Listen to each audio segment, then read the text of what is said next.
En France, la chef de file de l'extrême droite Marine Le Pen a affirmé son intention de s'associer à la gauche pour faire chuter le gouvernement de Michel Barnier. Israël menace le Liban de le frapper en profondeur si le Hezbollah poursuit ses attaques et rompt le cessez-le-feu signé il y a une semaine. En Syrie, les forces gouvernementales ont intensifié leurs frappes aériennes sur la ville d'Idleb, où au moins 3 civils ont été tués lundi dans un bombardement contre un hôpital. Le secrétaire général de l'OTAN, Mark Rutte, appelle à renforcer l'appui militaire à l'Ukraine à la veille d'un sommet à Bruxelles, mais pas question d'accélérer sa procédure d'adhésion. C'est clair. M. Barnier n'a pas souhaité...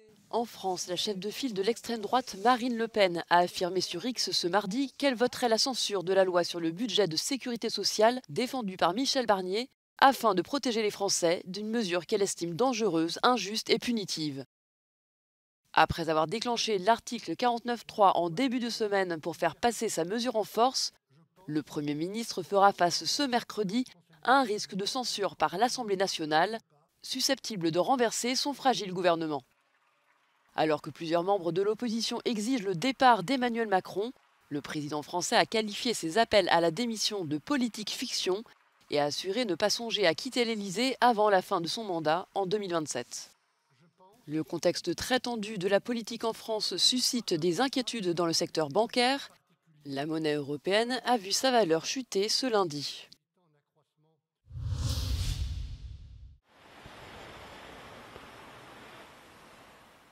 L'Union européenne a les yeux fixés sur l'Assemblée nationale française. Le gouvernement de coalition du Premier ministre Michel Barnier vit vraisemblablement ces dernières heures. En cause, le budget. Michel Barnier propose un effort important pour réduire le déficit public évalué cette année à 6,1% pour le ramener à 5% en 2025. Si on veut parler en fait de crise budgétaire, la France n'est pas dans une situation de véritable crise budgétaire sur le plan de la soutenabilité de la dette.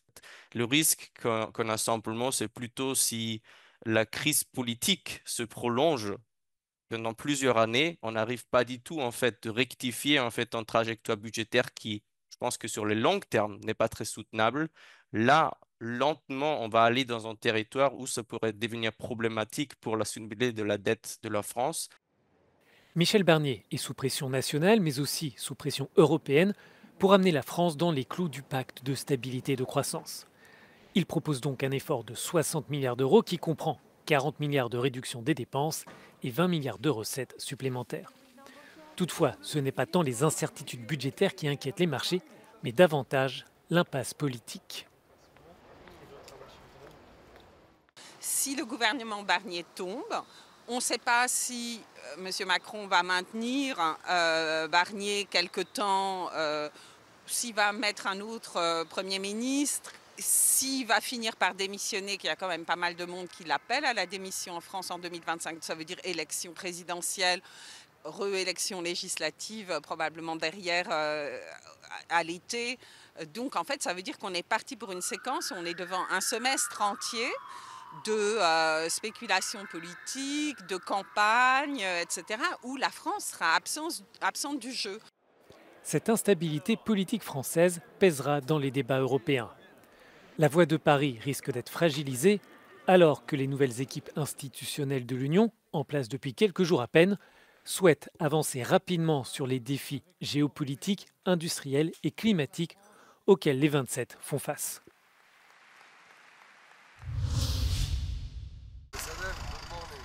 L'État libanais sera visé directement en cas de rupture de cessez-le-feu. L'avertissement est lancé par le ministre israélien de la Défense, Israël Katz. Au cas où le Hezbollah décide de poursuivre ses tirs de roquettes sur le nord d'Israël, Tsahal étendra ses frappes au-delà des zones où le groupe terroriste est concentré et visera l'État libanais lui-même. Ces commentaires interviennent alors que les deux parties au conflit s'accusent mutuellement de violer le fragile cessez-le-feu depuis ce lundi. ביחד עם צה"ל היא ברורה וחד משמעית. אנחנו נפעל בכל העוצמה כדי לאכוף את כל ההבנות האלה וכל הסכם הפסקת האש הזה. ואנחנו נהיה עם מקסימום תגובה ואפס סובלנות. Israël s'est largement abstenu de frapper les infrastructures critiques des forces armées libanaises au cours des 14 mois de conflit. La guerre semblait avoir pris fin la semaine dernière après un cessez-le-feu négocié par les États-Unis et la France, mais il est menacé par la poursuite des attaques et des ripostes des deux côtés.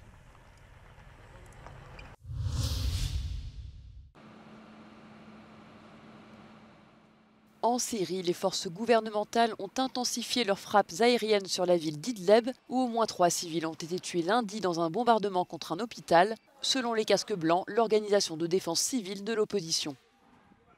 Après avoir pris le contrôle ce samedi de l'aéroport d'Alep, deuxième plus grande ville au nord du pays, la coalition de rebelles dirigée par des islamistes radicaux progresse maintenant vers le sud du territoire et la ville de Hama.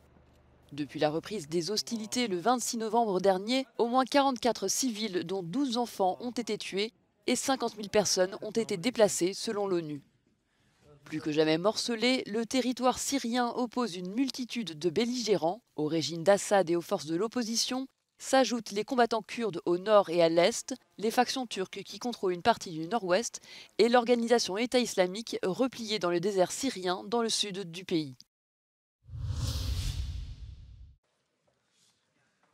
Le secrétaire général de l'OTAN, Mark Rutte, exhorte les alliés à renforcer l'aide militaire fournie à l'Ukraine à la veille d'un sommet de 2 jours à Bruxelles. Putin is not interested in peace, but we will all need to do more, especially now.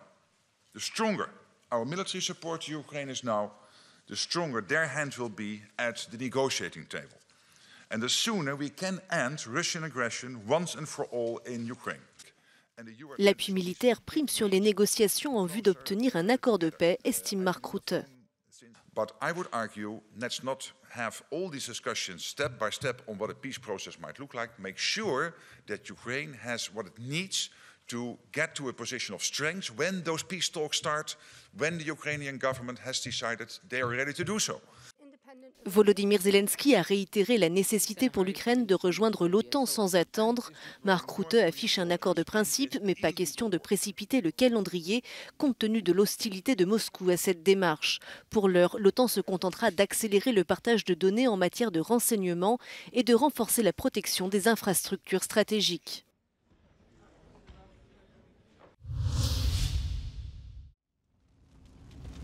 Alors que Moscou a trouvé le moyen de produire davantage de drones pour attaquer l'Ukraine, Kiev a trouvé le moyen de les clouer au sol ou même de les renvoyer vers la Russie ou le Bélarus.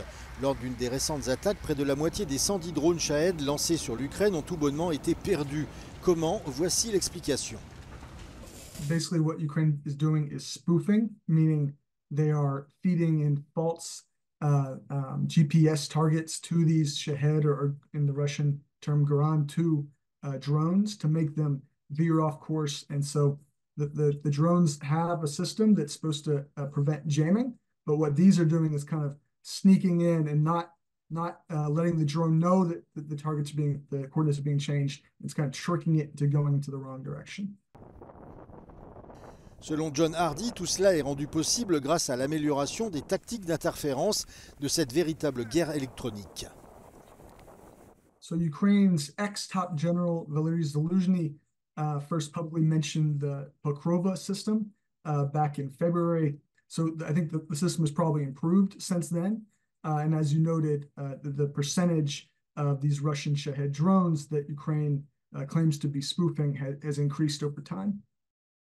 Et cela se vérifie sur le terrain. Le projet de recherche en source ouverte Gaïoun, qui surveille les mouvements de l'armée russe au Bélarus, a signalé que 38 drones Shahed ont pénétré dans l'espace aérien du Bélarus les 24 et 25 novembre dernier, ce qui constitue alors qu'il est un record.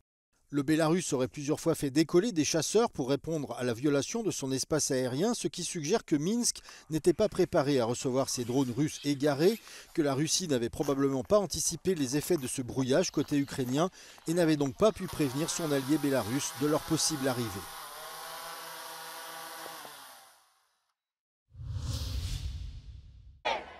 Rassemblés à Bucarest il y a quelques jours, ces Roumains protestent contre le candidat d'extrême droite qui, à la surprise générale, s'est qualifié il y a quelques jours pour le second tour de la présidentielle.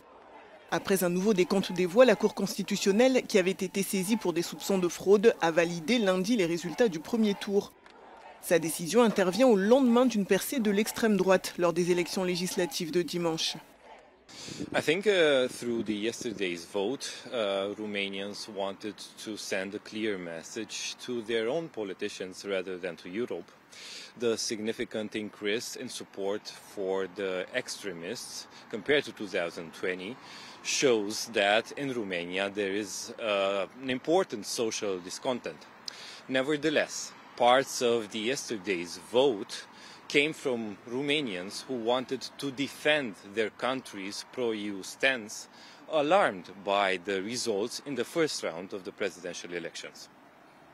Le second tour de la présidentielle opposera deux candidats. D'abord le nationaliste Călin Georgescu, accusé d'être pro-russe. Il aurait de plus, selon les autorités roumaines, bénéficié d'un traitement de faveur de la part de TikTok, plateforme sur laquelle il a concentré sa campagne, des accusations démenties par le réseau social. Face à lui, une novice en politique, la candidate de centre-droit Elena Lasconi, qui elle aussi a créé la surprise.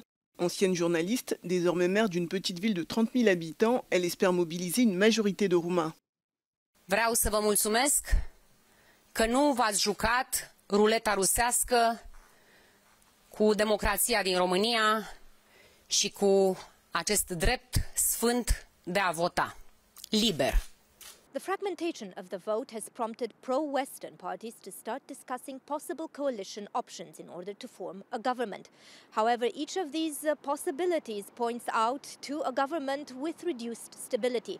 And there is, of course, the great question mark regarding the results of the second round of presidential elections next Sunday between the ultra-nationalist candidate Călin Georgescu and the pro-Western candidate Elena Lasconi.